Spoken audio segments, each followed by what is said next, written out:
हज़रत मूसा कलीमुल्लाह जे दौर में ब भाइर पाण में अटकी पया। हिकड़े चयो त मुंहिंजी ज़मीन आ, ॿिए चयो त मुंहिंजी ज़मीन आ। फ़ैसलो न पियो टुटे। माण्हुनि चयो अल्लाह जे नबी मूसा कलीमुल्लाह ॾे हलो। अल्लाह जे नबी वटाया। माण्हुनि चयो सही ॿई भाइर ॾींहुं गाहनि, इएं कोन ठहंदा। ऐं सुहिणा कलीमुल्लाह अलॻि अलॻि हिननि जूं ॻाल्हियूं ॿुधो। अल्लाह जो कलीम जलाल में अची वियो। पाण फरमायो कहिड़ियूं ॻाल्हियूं था कयो, मां अल्लाह जो नबी हां।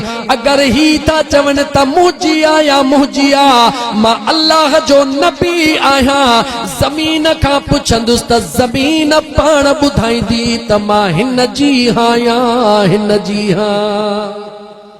दुनिया हैरत में पइजी वई। हे केड़ी अल्लाह जे नबी गाल करे छड़ी आ।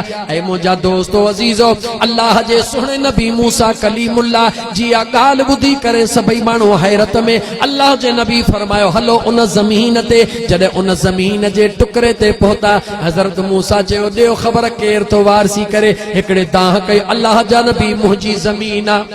ॿिए चयो न कूड़ थो हणे मुंहिंजी ज़मीन आ। अल्लाह जे नबी फरमायो ॿई परे हटी वञो। ॿई परे हटी विया।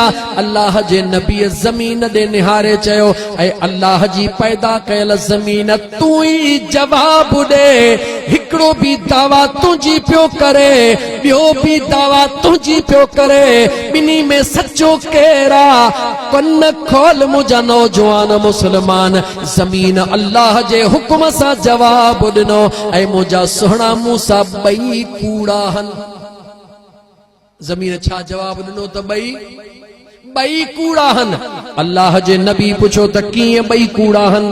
ज़मीन मां जवाब आयो ऐं अल्लाह जा नबी हे ॿई कोन हुया तॾहिं बि मां हुयसि।